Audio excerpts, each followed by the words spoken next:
마치 광증에 걸린 듯 미쳐 날뛰는 빗방울들이 거친 힘을 쉬어 차창 유리를 사납게 후려쳤다. 그 순간 유리는 탁한 물꽃으로 피어났다. 성난 손길처럼 난폭하게 오가는 빗줄기는 겨우 한순간 시야를 선명하게 했다가도 이내 더 촘촘한 비의 장막에 가려 흐려졌다. 이민주는 운전대를 쥔줄이 붉어질 정도로 꽉 쥐고 있었고 과도한 힘 탓에 손등이 미세하게 창백해져 있었다. 내비게이션다. 힘 탓에 손등이 미세하게 창백해져 있었고 그는 시동을 껐고 엔진의 굉음은 갑자기 멎었다. 그 순간 세상은 차 밖으로 쏟아지는 폭우의 거대한 소리에 집어삼켜졌다.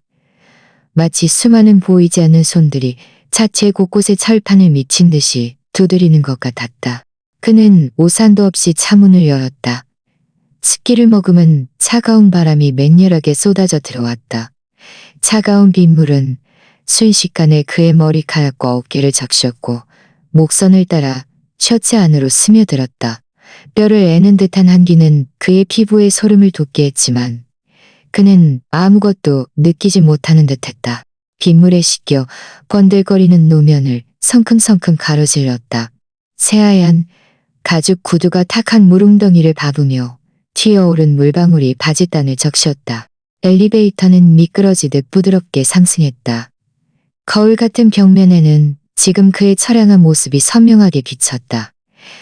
검은 머리카락은 이마에 축 늘어져 붙어 있었고 물방울은 뚜렷한 턱선을 따라 끊임없이 흘러내렸다.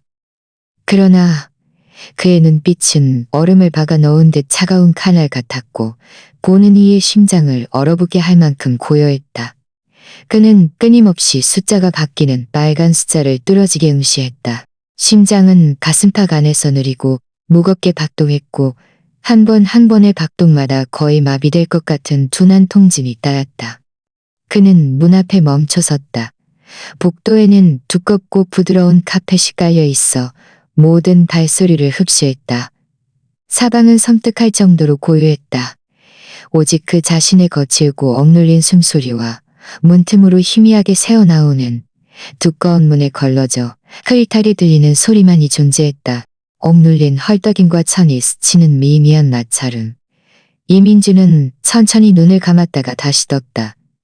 그 순간 그의 눈동자 속 마지막 희미한 불꽃마저 완전히 꺼져버렸고 그 자리에는 바닥을 알 수 없는 깊은 한기만이 남았다.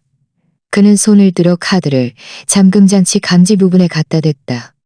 삑하는 극히 미세한 전자음이 이 죽음 같은 복도에서 유난히 또렷하게 울렸다. 문 잠금장치가 열리는 소리가 들렸다. 그가 문을 밀고 들어섰다. 방 안의 광경은 마치 화덕에서 막 꺼내 시뻘건 쇠붙이처럼 그에게 아무런 말도 할 틈 없이 잔인하게 각인되었다. 불빛은 일부러 조절된 듯한 따뜻한 노란색이었고 음란할 정도로 역겨웠다. 공기 중에는 달콤하고 느끼한 향수 냄새가 가득했고 그와 함께 그의 위장을 뒤집어 놓는 또 다른 냄새가 섞여 있었다. 넓은 침대 위는 난잡하게 흐트러져 있었고 이불은 아무렇게나 바닥에 던져져 있었고 이불은 어깨나 바닥에 던져져 있었고 이불은 앉아져 있었고 이불은 아부러켜진 긴 머리카락은 해초처럼 베개 위에 흩어져 있었고 뺨에는 비정상적인 붉은 베개 위에 기던 기가 감절이 있었고 그리고 박지훈이라는 남자가 그의 위에서 몸을 숙이고 있었다. 한 손은 김서준 옆 침대 매트리스를 짚고 있었고 다른 한 손은 시간은 이 순간 정지 버튼이 눌린 듯 멈춰섰다. 김서준의 몽롱한 눈빛은 문간의 폭우에 흠뻑 젖어 지옥의 아수라처럼 서 있는 그 모습을 확인하는 순간 거대한 공포에 사로잡혔다.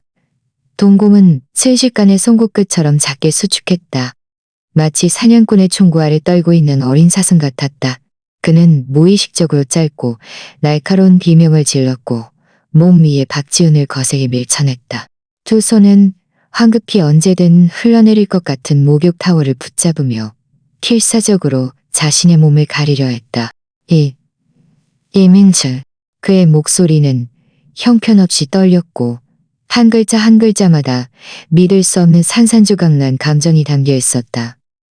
박지훈은 그에게 밀려 휘청거리며 비참하게 침대에서 굴러떨어졌다. 그의 얼굴에는 욕정이 방해받은 당혹감과 분노가 남아 있었다. 그가 문간에 서 있는 사람을 확인하는 순간 그의 얼굴에서 빗기가 싹 가셨다. 입술은 떨렸고 한참을 아무 말도 제대로 잊지 못했다. 이 대표님, 어떻게 들어오셨어요? 이민주는 박지훈을 한 번도 쳐다보지 않았다. 심지어 눈길 한 번 주지 않았다. 그의 시선은 두 줄기 차가운 단조등처럼 이 탁한 공기를 꿰뚫고 김서준의 몸에 못박았다. 빗물은 그의 냉정한 얼굴선을 따라 소리 없이 흘러내려 값비싼 양모 카펫에 뚝뚝 털어짐을 잡고 짙은 물자국을 만들었다. 그는 한 걸음 강 안으로 들어섰다. 두꺼운 카펫을 밟는 가죽 고두 소리는 둔탁하고 거의 들리지 않았지만 방 안은 죽음처럼 고요했다. 오직 그의 무거운 발소리, 김서준의 가쁘고 두려운 숨소리, 그리고 창밖에서 더욱 맹렬하게 세상을 휩쓸어 갈 듯한 빗소리만이 들렸다. 그는 침대 옆으로 걸어가 높은 곳에서 내려다보는 듯한 자세로 그를 응시했다. 김서준은 목욕 타월을 꼭 감싸 안고 있었지만 몸은 바람에 마지막으로 흔들리는 마른 잎사귀처럼 심하게 떨렸다. 눈물은 끊어진 진주 목걸이처럼 통제할 수 없이 눈에서 굴러떨어졌고 그는 입을 열어 설명하고 용서를 빌고 싶었지만 목구멍은 마치 보이지 않는 손에 꽉 쥐어진 듯 아무 소리도 낼 수 없었다. 그저 부서지는 작은 짐승 같은 흐느낌만 흘러나왔다. 이민준의 시선은 천천히 아래로 이동했고 마침내 그의 가늘고 하얀 목에 걸린 작은 비추 펜던트에 닿았다. 물방울 모양의 펜던트는 전체가 짙은 초록빛으로 최상급의 투명도를 자랑했다. 머리 위 음란한 불빛 아래 온화하고 부드러운 광채를 발하고 있었다. 그것은 그들이 처음 사귀던 해 그가 반나절 동안 도시를 헤매고 다니며 1년 동안 힘들게 모은 장학금으로 사준 것이었다. 그는 아직도 그때 김서준이 기뻐서 펄쩍 뛰며 작은 코알라처럼 그의 목을 꼭 끌어안았던 것을 생생하게 기억했다. 그의 눈은 밤하늘의 가장 밝은 별처럼 빛났고 그의 귓가에 오직 그들 둘만이 들을 수 있는 목소리로 속삭였다. 민준아, 나 이거 평생 하고 다닐 거야. 평생. 정말이지 세상에서 가장 비꼬는 말이었다. 그는 손을 뻗었다. 그의 움직임은 난폭하지 않았고 심지어 섬뜩할 정도로 이상한 평온함이 살아있었다. 차가운 손끝이 그의 목 뒤, 마찬가지로 차가운 피부에 닿자 김서준은 극심한 전율로 몸을 떨었다. 그는 목걸이에 잠금쇠를 풀었다. 그 작고 한때 수많은 달콤한 맹세를 담았던 비취 펜던트는 그의 두 손가락으로 가볍게 들어 올려졌다.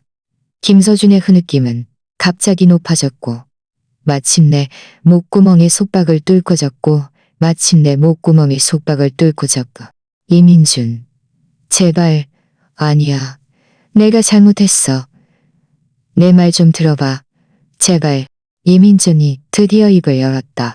그의 목소리는 낮고 쉬었으며 마치 거친 사포가 젖은 나무를 긁는 듯 했다. 한 글자 한 글자가 얼음 동굴에서 건져낸 듯 차가웠다. 그는 손목을 한번 휙 움직였다. 그 푸른 비취 펜던트는 그의 손끝에 남아있던 빗물과 뼛속까지 스며드는 한기를 머금고 가볍지도 무겁지도 않은 힘으로 그의 맨 쇄골 위로 정확히 떨어졌다. 탁 하는 극히 미세한 소리. 그 힘은 크지 않았지만 보이지 않는 무거운 망치처럼 김서준의 심장을 강타했고 이 방 안에 남아있던 마지막 한 줄기 거짓된 따뜻함마저 완전히 산산조각냈다. 이젠 필요 없어. 그는 마지막 세 마디를 덧붙였다. 그의 어조에서는 어떤 감정의 파동도 느껴지지 않았다. 마치 냉혹한 판사가 이미 준비된 사형 선고를 낭독하는 듯했다. 말을 마친 그는 침대 위에서 이미 무너져 울고 있는 여자를 더 이상 보지 않았고 죽은 듯 창백한 얼굴로 벽 그림자 속으로 숨어들고 싶어하는 박지훈도 더 이상 볼 가치도 없었다. 그는 몸을 돌렸다. 젖은 몸에서 뿜어져 나오는 맹렬한 한기를 머금은 그의 등은 꼿꼿했다. 그는 성큼성큼 걸음을 옮겨 온몸과 마음이 극도로 역겨워하는 이 방을 떠났다. 방문은 그의 뒤에서 쾅 하고 요란하게 닫혔고 안에서 들려오는 김서준의 애끓는 울부짖음과 박지훈의 두서없는 변명을 완전히 차단했다. 복도에는 아무도 없었다. 오직 그의 젖은 구두가 카펫에 남긴 짙은 발자국만이 마치 아물지 않은 상처처럼 멀지 않은 엘리베이터를 향해 이어져 있었다. 엘리베이터 문이 천천히 닫혔고 거울에는 그의 무표정한 얼굴이 비쳤다. 빗물은 여전히 그의 머리카락에서 떨어져 차가운 금속 바닥에 부딪히며 작은 물꽃을 피웠다. 그는 휴대폰을 꺼냈다. 화면이 밝아지며 그의 차가운 눈동자를 비췄다. 그는 이미 외울 정도로 익숙한 번호로 전화를 걸었다. 목소리는 파동 하나 없이 평온했지만 등골을 오싹하게 하는 저련한 기운이 서려 있었다.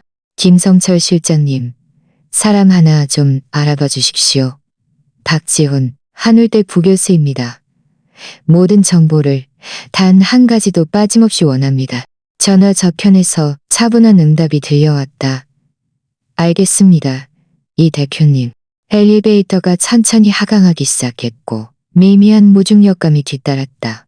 이민주는 거울 속 자신의 모습을 마치 물에 빠진 개처럼 처량한 모습을 응시했다. 눈동자 가장 깊은 곳에서 무언가가 완전히 부서져 내렸고 끝없는 어둠 속으로 괴눈과 함께 추락했다. 그 뒤를 이어 남은 것은 검은 불꽃이 타오르는 황량한 폐꽃이 타오르는 황량한 폐허뿐이었다. 폭우는 여전히 통제불르는 편지불의 맹수처럼 도시를 미친 듯이 휩친 듯이 흠도시를 미친 듯이 휘. 이민준의 아파트 거실 불은 밤새도록 켜져 있었다. 굵은 빗줄기가 거대한 통유리 창에 사납게 흘러내리며 창밖 도시의 흐릿한 네온사인 불빛을 왜곡하고 뒤틀어 끊임없이 변하는 추상화 같은 빛의 그림자를 만들어냈다. 거실에는 메인 등을 켜지 않았다. 소파 옆 스탠드 등 하나만이 희미한 노란빛을 퍼뜨리며 이 작은 구석을 겨우 비추고 있었다. 이민주는 젖은 옷을 갈아입지 않았다. 옷에 스며든 한기는 이미 피부를 뚫고 뼛속까지 스며들었지만 그는 전혀 추위를 느끼지 못하는 듯했다. 그는 그렇게 넓은 소파에 깊숙이 파묻혀 있었다. 앞에 유리 테이블 위 재떨이에는 이미 담배꽁초가 산처럼 쌓여 있었다. 작은 침묵의 무덤 같았다. 공기 중에는 진하고 코를 찌르는 담배 냄새가 가득했고 창문 틈새로 스며들어온 빗물 특유의 흙냄새와 섞여 있었다. 그는 막불을 붙인 담배 한 개비를 손가락에 기우고 있었다. 붉은 불꽃은 어둠 속에서 명렬했고 희미한 불빛은 날렵한 덕선과 온기쯤 날렵한 각졌다. 휴대폰 화면은 계속 켜져 있었고 메시지 수신 페이지에 머물러 있었다. 김성철 실장의 효율성은 놀라웠다. 전자 기기 특유의 차가운 질감을 담은 메시지들이 끊임없이 튀어 올라왔다. 마치 혀를 날름거리는 독사처럼 박지훈이라는 먹잇감을 끈질기게 휘감았다. 박지훈, 한울대학교 경제학과 부교수 37세, 학술 분야. 최근 3년간 발표된 핵심 학술지 논문, 초기 대조, 결과 3년 전 해외에서 발표된 박사 논문 핵심 장과의 중복률 82%에 달함. 현재 모든 명의 논문 신청 조사 중. 재무 분야, 소규모 컨설팅 회사, 시작의 창고와 연관. 최근 2년간 한울대 세계 횡적 연구과제 수주. 연구비 보고서에 심각한 물타기 존재. 실제 지출 영수증과 보고서 심하게 불일치. 초기 판단, 연구비 횡령 혐의 존재. 구체적인 자금 흐름 추적 중. 개인 생활, 기혼, 배우자 최지혜, 주간신문 기자. 일부 목격 정보 및 공개 기록에 따르면 박지훈은 최소 3명의 여학생 및 2명의 교회 여성과 부적절한 관계를 유지해 그중 한 여학생은 감정 문제로 학과에 소란을 피운 후 박지훈이 추천서와 특채 자리를 이용해 입을 막음. 관련 증거 정리 중. 추가 최지혜의 친정가족은 지역 교육계에 일정 영향력 보여 박지훈의 승진과 직접적인 연관이 있어. 메시지가 화면 위로 차갑게 번개처럼 지나갔다. 이민준의 눈빛에는 아무런 변화도 없었다. 다만 담배를 쥔 손가락만이 여학생 특채자리 입을 막음이라는 것을리는 글자 위에서 미세하게 거의 알아차릴 수 없을 정도로 조여들었다. 담뱃재가 소리 없이 떨어져 그의 짙은 정장 바지 위로 내려앉았지만 그는 전혀 의식하지 못했다. 대신에 맛이란 이렇게나 싸구려 같고 이렇게나 더러운 것이었나. 김서준, 네가 반한 것이 이런 놈이었단 말인가. 그는 담배를 깊게 한 모금 빨아들였다. 매캐한 담배 연기가 목구멍을 넘어갈 때마다 격렬한 따끔거림이 몰려왔지만 동시에 심장 속에서 꿈틀거리며 그를 통째로 집어삼킬 듯한 폭력적인 기운을 억눌러 주었다. 그는 냉정해야 했다. 절대적으로 냉정해야 했다. 분노는 야수의 무기이고 복수는 사냥꾼의 인내와 정확성을 요구했다. 그는 이미 가득 찬 잿더리에 담배꽁초를 거세게 비벼꿨다. 휴대폰을 들고 차가운 화는 위를 빠르게 두드렸다. 따닥따닥 하는 경쾌한 소리가 울렸다. 메시지는 김성철 실장에게 보내는 것이었다. 논문 표절 증거는 익명으로 한울대학교 학술위원회에 발송하고 동시에 그가 원안을 산 모든 동료 교수들에게도 참조 발송할 것. 재무 문제, 모든 영수증 위조 및 비정상적인 자금 흐름 증거는 잘 정리하여 한 분은 익명으로 한울대학교 감사처와 감사위원회에 보낼 것. 다른 한 분은 그의 배우자 최지혜에게 직접 발송할 것. 그 여학생들과 교회 여성들의 정보는 깔끔하게 처리하여 그들에게 피해가 가지 않도록 할 것. 박지훈이 여학생들을 이용하고 억압한 모든 증거는 따로 정리하여 최지혜와 그녀의 영향력 있는 가족에게도 발송할 것. 서둘러 진행해줘. 그를 철저히 파멸시켜 다시는 일어설 수 없게 만들 거야. 전송. 휴대폰 화면의 불빛이 천천히 꺼졌다. 이민주는 소파에 등을 깊숙이 기댔다. 두 눈을 감았다. 어둠 속에서 김서준의 공포와 눈물로 가득 찬 얼굴, 박지훈의 죽은 듯 창백한 얼굴, 그리고 그가 직접 던져 그의 쇄골에 부딪혔던 비치 펜던트가 통제할 수 없이 번갈아 떠올랐다. 한 번 떠오를 때마다 마치 녹슨 모딘 칼이 이미 마비된 그의 심장 하나하나를 천천히 한 번 한 번씩 오가며 베어내는 것 같았다. 그는 무언가를 해야 했다. 반드시 무언가를 해야 했다. 그렇지 않으면 이 끝없듯이 무언가를 해야 했다. 그는 갑자기 눈을 번쩍 뜨고 소파에서 일어났다. 서재를 향해 꼿꼿이 걸어갔다. 젖은 옷이 몸에 달라붙는 느낌은 끈적하고 차가웠지만 그는 전혀 신경 쓸 겨를이 없었다. 화면에서 뿜어져 나오는 차가운 풀빛이 그의 핏기 없는 얼굴을 비췄다. 그는 익숙하게 여러 겹으로 암호화된 파일 폴더를 열었다. 그 안에는 그가 오랫동안 준비해온 독립청비였다. 이제 미래는 산산조각 났지만 이제 미래는 사업계획서와 핵심력인 알고리즘 모델이 들어있었다. 원래는 모든 것이 안정되면 그것들은 차갑고 복잡하며 정확했고 감정이 없었으며 결코 배신하지 않을 것이었다. 그는 마우스를 스크롤하며 날카로운 눈빛으로 복잡한 코드와 빼곡한 비즈니스 로직을 훑어보았다. 손가락이 키보드 위를 두드리기 시작했다. 속도는 점점 빨라졌다. 경쾌한 키보드 소리가 고요하고 텅 빈 서재에 끊임없이 울려 퍼졌다. 점차 창밖에 그칠 줄 모르는 빗소리를 압도했고 그의 마음속 황무지에서 들려오는 미세한 균열 소리마저 덮어버렸다. 예, 오직 일만이 그 배신자가 파놓은 거대였다. 오직 일만이 그 코고 쏟아지던 밤 호텔방 안에 그 눈부시고 더러운 장면을 잠시나마 잊게 해줄 수 있었다.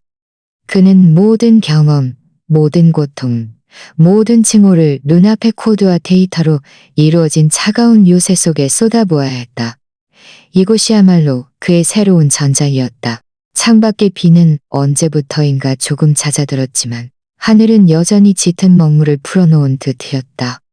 도시는 축축한 빗물 속에서 서서히 깨어났다. 멀리서 희미하게 차량 흐름 소리가 들려왔다. 새로운 하루가 시작되었지만 이민준에게는 옛 세상이 이미 끝났고 새로운 전쟁이 맹렬한 증오와 고독한 절망을 안고 막 시작의 막을 올렸다. 파멸이라는 이름의 올가미는 이미 소리 없이 박지훈의 목에 걸렸고 서서히 조여들기 시작했다. 3달이라는 시간은 곰들여 감춰진 수많은 더러움을 완전히 수면 위로 떠오르게 하고 썩게 만들기에 충분했고, 또한 공들여 설치된 덫이 목잇물이 더 이상 발버둥칠 여지 없이 조여들기에 충분했다. 한울대학교 경제학과 꽤나 연식이 느껴지는 그 사무실 건물 안은 폭풍우가 몰아치기 전에 죽음 같은 고요함처럼 숨막히게 답답했다. 가을 햇살이 높다란 창문을 비스듬히 비추며 오래된 복도 바닥에 밝은 빗줄기를 드리웠지만 공기 중에 감도는 무겁고 답답한 기운을 걷어내지는 못했다. 박지훈의 사무실 문은 굳게 닫혀 있었다. 그러나 그 얇은 문은 안에서 새어나오는 일부러 낮추어 문은 일부러 낮추어 나오는 모함이야. 이건 명백한 모함이라고. 누가 뒤에서 나를 음해하고 함정에 빠뜨리려는 거야. 박지훈의 목소리는 너무나 격앙되어 쉬어 있었고 공지에 몰린 듯한 광기가 서려 있었다. 그가 책상을 내리치는 소리는 매우 커서 조용한 복도에 또렷이 들렸다. 그 논문 데이터들은 공유된 거였어. 학술계 학자들끼리 교류하고 사상을 나누는 건데 그걸 표절이라고 할 수 있어? 그리고 연구비 지출 내역은 한 푼도 빠짐없이 합리적이었어. 영수증이 아랫사람들이 부주의해서 잘못 처리했을 수도 있어. 내가 확인해 볼 거야. 몇몇 책을 안고 지나가던 젊은 강사들과 대학원생들은 약속이나 한 듯 서로 의미심장한 눈빛을 교환한 후 모두 발걸음을 재촉했다. 누구도 이 순간 그 자리에 머물고 싶어 하지 않았다. 강자는 모두에게 추앙받고 약자는 모두에게 짓밟히는 법. 익명의 제보 서한이 눈송이처럼 학술위원회와 감사처 우편함으로 쏟아져 들어왔을 때 모두들 그저 구경꾼 심정이었다. 그러나 학교 측이 신속하게 합동조사팀을 꾸리고 반박할 수 없는 논문 표절 보고서, 날짜와 금액이 맞지 않는 위조 영수증 사본들, 심지어 흐릿하지만 목소리와 내용이 충분히 식별 가능한 특채자리 거래에 대한 녹음 파일 조각들이 각종 사저비 소그룹에서 돌기 시작했을 때 상황은 완전히 바뀌었다. 박 교수님, 이번엔 정말 끝장난 것 같던데. 한 젊은 강사가 옆 동료에게 목소리를 낮춰 말했다. 그의 목소리에는 토사구팽이 비애가 섞여 있었지만 그보다는 무관심한 냉담함이 더 컸다. 끝장난 정도가 아니지. 못 들었어? 그 부인 쪽에서는 벌써 난리가 났대. 처가에서 아예 손절하겠다고 선언했다던데. 자업자득이지 뭐. 다른 한 명은 고개를 저으며 이 자리를 황급히 떠났다. 사무실 안에서 박지훈의 고함 소리는 점차 울먹이는 듯한 절망적인 애원으로 변했다. 그는 전화 통화를 하는 듯했다. 지혜야, 내 말 좀 들어봐. 그 여자들은 다 자기들이 먼저 꼬리친 거야. 그 사람들이 먼저 나를 유혹했다고. 나는 그냥 한순간 정신이 나갔던 거야. 우리 아이 생각해서라도. 최지혜, 너 씨발 내 말 좀 들어봐. 그에게 돌아온 것은 상대방이 전화를 거세게 끊은 후 들려오는 차가운 뚝 가는 토와 종묘음뿐이었다. 박지훈은 털석 의자에 주저앉았다. 얼굴은 흑빛이었고 눈빛은 텅 비어 있었다. 그는 책상 위에 놓인 선명한 붉은 도장이 찍힌 박지훈 동지의 모든 교육 및 연구 활동 정진 및 조직 조사, 협조 통보라는 문서를 멍하니 응시했다. 끝났다. 모든 것이 끝났다. 학문적 명예도 지위도 가정까지도. 연구비 문제는 일단 사실로 드러나면 경제범죄였다. 아내도 완전히 등을 돌렸고 그의 마지막 구명줄이자 든든한 배경이 되어주던 처가도 그를 버렸다. 한때 그에게 아참하고 굽실거리던 사람들은 이제 모두 그를 역병처럼 피했다. 그가 10수년간 곰들여 쌓아온 명성, 지위, 가정, 이 모든 것이 단석 달 만에 산산조각나 온전한 자네조차 찾을 수 없게 되었다. 누구지? 도대체 누가 이렇게 엄청난 능력을 가지고 이렇게 정확하게 그의 모든 약점을 쥐고 있었던 거지?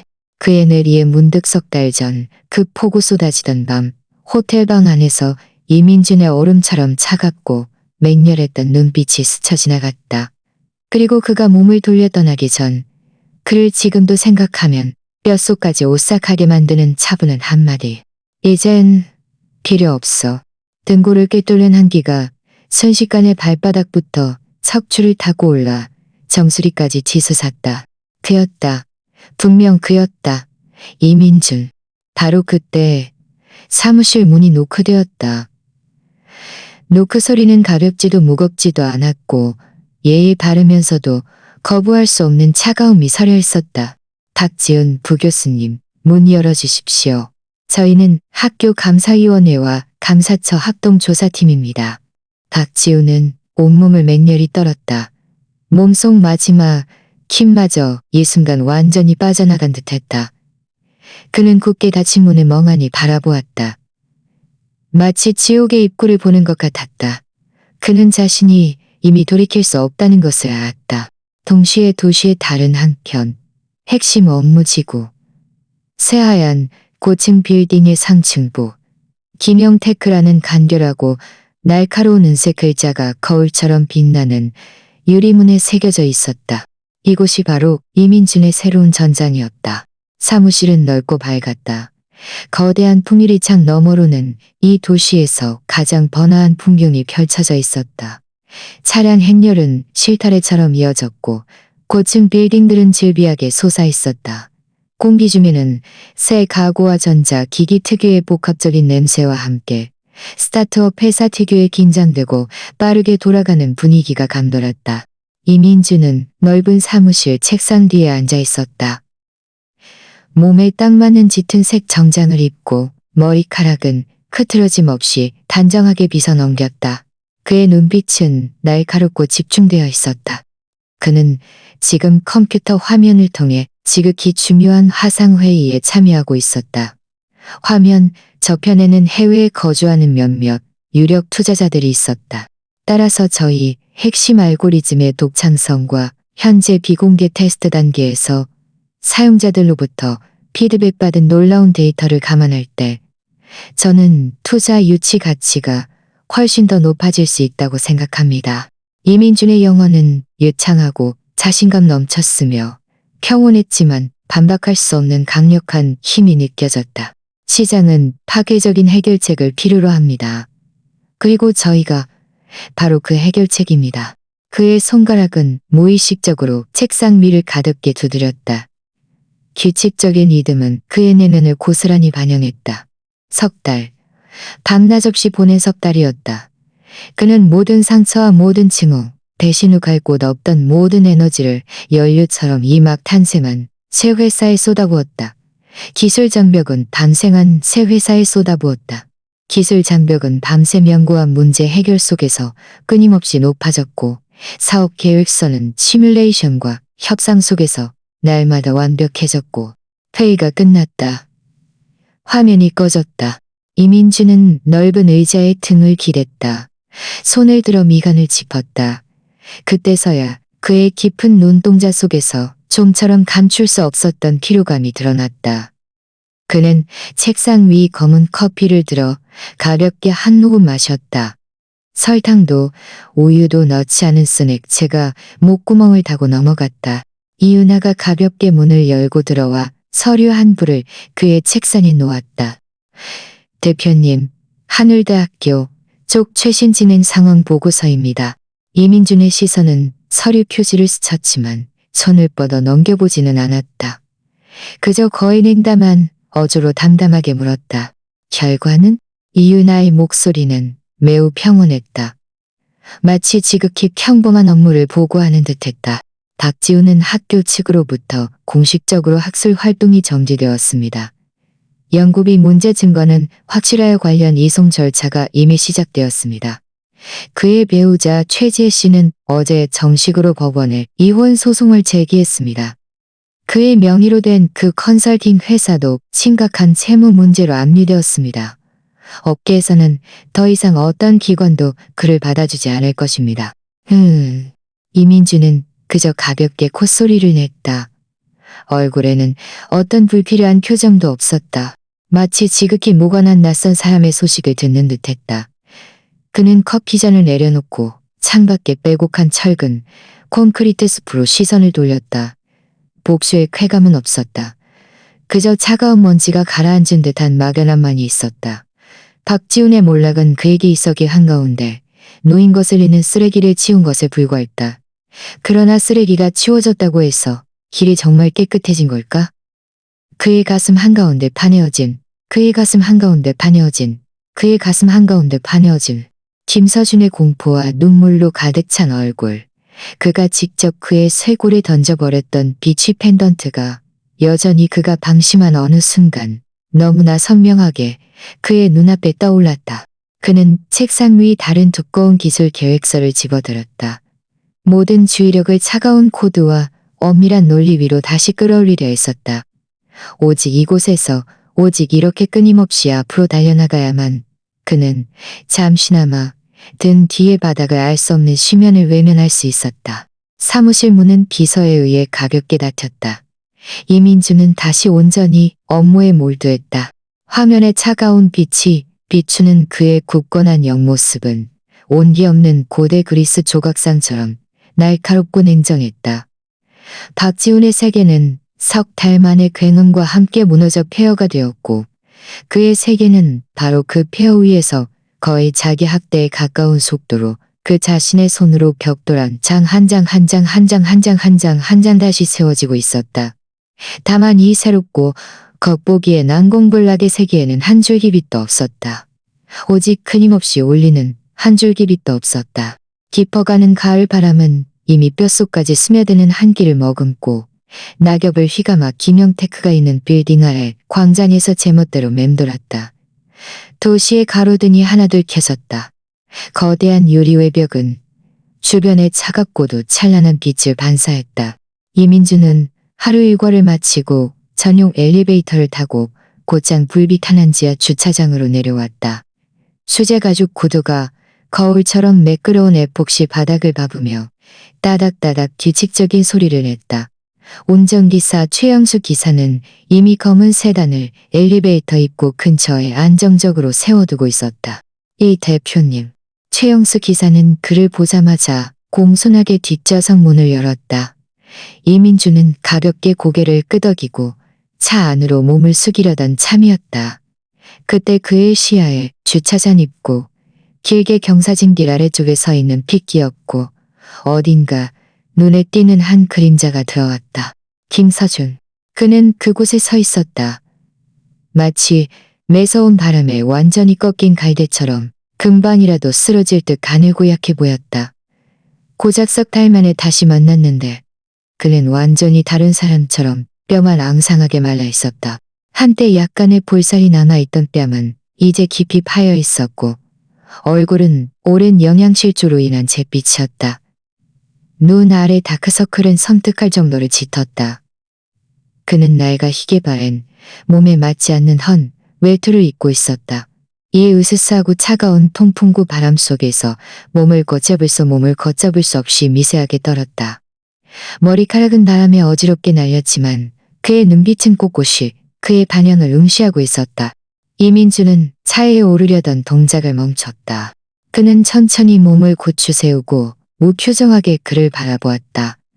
그 눈빛은 마치 자신과 전혀 상관없는 낯선 사람을 보는 듯했고 또 마치 길 한가운데 놓인 것을 잃는 물건을 평가하는 듯했다. 김서준은 그의 차갑고 뼛속까지 스며드는 시선에 온몸을 떨었다. 그러나 발은 마치 뿌리가 박힌 듯 그 자리에 굳건히 서 있었다. 그는 그를 바라보며 입술 소리 없이 떨었다. 무언가 말하고 싶었지만 단 한 글자도 내뱉을 수 없었다. 거대한 죄책감과 공포가 차가운 바닷물처럼 사방에서 밀려와 그를 완전히 집어삼켰고 숨조차 쉴 수 없을 지경이었다. 이민주는 천천히 시선을 거두었다. 더 이상 그를 보지 않았다. 마치 한 번 더 보는 것조차 시간 낭비인 것처럼 그는 차에 오르려 했다. 이민준. 김서준은 마침내 온몸의 힘을 다해 목구멍에서 그의 이름을 쥐어짜냈다. 그 목소리는 쉬고 갈라졌으며 억누를 수 없는 울음이 섞여 있었다. 이 텅 비고 고요한 지하 주차장에서 유난히 귀에 거슬렸다. 이민준의 발걸음이 다시 멈췄지만 그는 뒤돌아보지 않았다. 김서준은 그의 이런 극도의 무시에 완전히 무너져 내린 듯했다.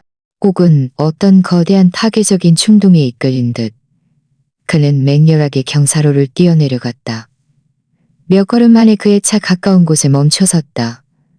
그리고 이민준의 차가운 시선 아래 최영숙 기사가 경악하여 입을 다물지 못하는 시선 속에서 그는 주변 공기마저 얼어붙게 할 만한 행동을 했다. 그는 오른손을 높이 들었다. 그리고 온몸의 힘을 다해 잔인할 정도로 가차없이 자신의 왼쪽 뺨을 후려쳤다. 쫙! 그 소리, 경쾌하고 요란한 따귀 소리가 이 고요한 주차장에서 갑자기 터져 울렸고 메아리가 맴돌며 듣는 사람의 등골을 오싹하게 했다. 그가 내리친 이 따귀는 매우 강했다. 뺨 절반이 눈에 띄게 빠르게 붉게 부어올랐고 5개의 선명한 손가락 자국이 낙인처럼 그의 창백한 피부 위에 떠올랐다. 그러나 그는 전혀 고통을 느끼지 못하는 듯했다. 두 눈은 여전히 이민준의 등을 뚫어지게 응시하고 있었고 이걸로 부족해? 김서준의 목소리는 바람에 흩날리는 부서진 조각 같았다. 방금 내려온 손바닥은 여전히 허공에 맴돌았고 붉게 부어오른 뺨은 불타는 듯 아팠지만 심장 속 고통의 1/1000,000에도 미치지 못했다. 그는 고개를 살짝 들었다. 눈물이 굴욕과 뒤섞여 흘러내려 차가운 바닥에 떨어지며 미세한 물꽃을 피웠고 이내 한기에 말라붙었다. 이민주는 마침내 천천히 몸을 돌렸다. 그의 시선은 그의 붉게 부어오른 뺨에 닿았다. 그 5개의 선명한 손가락 자국은 눈에 거슬릴 정도로 선명했다. 그러나 그의 눈빛에는 어떤 파동도 없었다. 연민도 혐오도 없었다. 마치 더러움이 묻은 낡은 물건을 보는 듯한 담담함은 사람의 마음을 얼어붙게 했다. 찬바람이 주차장 입구에서 불어와 그의 정장 자락을 휘날렸다. 그의 온몸에서 뿜어져 나오는 한기는 김서준을 얼어붙게 할 듯했다. 최영수 기사는 재빨리 고개를 숙이고 숨조차 제대로 쉬지 못하며 조용히 옆으로 물러나 이 죽음 같은 침묵에 빠진 두 사람에게 공간을 내어주었다. 거대한 주차장에는 두 사람의 숨소리와 멀리 환풍구에서 들려오는 미미한 웅웅거리는 소리만이 남았다. 뭘 하는 거야? 이민준의 목소리는 여전히 낮고 차가웠으며 어떤 기복도 없었다. 마치 떼쓰는 낯선 사람을 질책하는 듯했다. 김서준은 코를 맹렬히 들이마시고 흐느꼈다. 목소리에는 고독한 절규가 담겨 있었다. 속죄하는 거예요, 이민준. 제가 잘못했어요. 정말 잘못했어요. 그날은 제가 정신이 나갔었어요. 박지훈이 저를 유혹했어요. 제가 당신을 배신해서는 안 되는 거였는데. 그는 한 걸음 앞으로 다가가 그에게 다가가려 했지만 이민주는 무의식적으로 뒷걸음질치며 피했다. 그 작은 움직임은 날카로운 칼처럼 그의 마지막 희망을 정확히 꿰뚫었다. 김서준의 발걸음이 멈췄다. 두 손은 힘없이 몸 옆에 늘어져 있었고 손끝은 차가웠다. 이후 이민주는 입꼬리를 살짝 올리며 지극히었고 비웃는 듯한 미소를 지었다. 김서준, 너는 3살 어린아이가 아니야. 모든 선택은 네 스스로 한 거야. 아무도 널 강요하지 않았어. 알아요. 알아요. 제 잘못이에요. 그는 힘껏 고개를 끄덕였다. 이마의 잔머리는 눈물에 젖어 피부에 달라붙어 처량하기 짝이 없었다. 저 박지훈이랑은 이미 헤어졌어요. 그날 이후로 다시는 만난 적 없어요. 그 사람 일이 터졌을 때도 저는 놀라지 않았어요. 그건 자업자득이었으니까. 이민준, 제발 다시 한번 기회를 줄 순 없을까요? 우리 예전으로 돌아갈 수 없을까요? 예전? 이민준은 그 두 글자를 반복했다. 눈빛은 갑자기 차가워졌고 마치 어떤 추악한 기억이 떠오른 듯했다. 어떤 예전? 네가 내가 준 비치 펜던트를 차고 다니면서 평생 하고 다닐 거라고 말했을 때? 아니면 네가 다른 사람 침대에 누워 행복을 만끽했을 때? 한 글자 한 글자가 날카로운 송곳처럼 김서준의 심장을 후려쳤다. 그는 휘청거리며 한 걸음 뒤로 물러섰다. 얼굴은 더욱 창백해졌고 입술은 떨렸지만 아무 말도 할 수 없었다. 그래, 예전은 이미 부서졌다. 그 폭우 쏟아지던 밤, 그가 배신하던 그 순간에 부서져 다시는 조각을 맞춰 되돌릴 수 없게 되었다. 이민주는 넋이나던 그의 모습을 바라보았지만 마음속에는 어떤 타동도 없었다. 한때 그가 모든 것을 바쳐 소중히 여겼던 그 감정은 배신하던 그 순간에 이미 재가 되어버렸고 남은 것은 끝없는 냉담함과 혐오뿐이었다. 나 당신을 많이 찾아왔었어요. 김서준이 갑자기 입을 열었다. 목소리에는 미약한 애원이 담겨 있었다. 당신 예전 아파트에도 가고 회사 건물 아래에서도 기다렸어요. 오랫동안 기다렸는데 당신은 한 번도 저를 만나주지 않았어요. 이민준, 당신이 아직 저를 미워하는 거 알아요. 저를 미워해도 괜찮아요. 당신 화가 풀릴 때까지, 당신이 저를 용서해 줄 때까지 기다릴 수 있어요. 그럴 필요 없어. 이민준이 그를 끊었다. 그의 어조는 단호했다. 나는 널 미워하지도 않고 다시는 보고 싶지도 않아. 김서준, 우리 사이는 내가 하늘마루 호텔 그 문을 나섰을 때 이미 완전히 끝났어. 그는 잠시 멈췄다. 그의 창백하고 초췌한 얼굴을 훑어보며 한마디 한마디 또렷하게 말했다. 네가 오늘 한 행동들은 속죄가 아니야. 단이야. 나는 널 다시 보고 싶지도 않고 너에 대한 어떤 소식도 듣고 싶지 않아. 앞으로 내 앞에 다시 나타나지 마. 말을 마친 그는 더 이상 그를 보지 않았다. 몸을 돌려 허리를 숙이고 차 안으로 들어갔다. 차 문은 가볍게 닫혔고 두 사람의 시선을 차단함과 동시에 김서준의 마지막 기막마저 완전히 차단했다. 최영수 기사는 즉시 시동을 걸었다. 검은 세단은 부드럽게 움직여 곧 주차장 모퉁이로 사라졌다. 김서진은 그 자리에 서서 차가 멀어지는 방향을 바라보았다. 몸은 점점 더 심하게 떨렸다. 따귀의 통증은 여전히 퍼져나갔지만 이민준의 냉담하고 단호한 태도에 비하면 아무것도 아니었다. 그는 천천히 주저앉아 얼굴을 무릎에 묻었다. 억눌렸던 울음이 마침내 목구멍을 뚫고 터져나왔고 텅 빈 주차장이 끝없는 절망과 후회를 담고 울려 퍼졌다. 늦가을 바람이 낙엽을 휘감아 들어와 차 안 이민주는 뒷좌석에 기대어 두 눈을 감았다. 김서준의 붉게 부어오른 얼굴과 그의 절망적인 눈빛이 그의 뇌리에 스쳐 지나갔지만 어떤 연민도 불러일으키지 못했다. 그는 손을 들어 미간을 짚었다. 피로감이 밀려왔다. 최영수 기사는 백미러로 그를 한번 흘끗 보고는 잠시 망설이다가 결국 입을 열었다. 이 대표님, 아가씨가 정말 잘못을 뉘우치는 것 같던데 혹시 운전해. 이민준이 그를 끊었다. 그의 어조는 차가웠다. 앞으로 그 사람을 만나면 그냥 피해가도록 해. 최영수 기사는 더 이상 말하지 않고 조용히 고개를 끄덕이며 운전에 집중했다. 차 안은 다시 고요해졌다. 오직 엔진의 미미한 우웅거리는 소리만이 들렸다.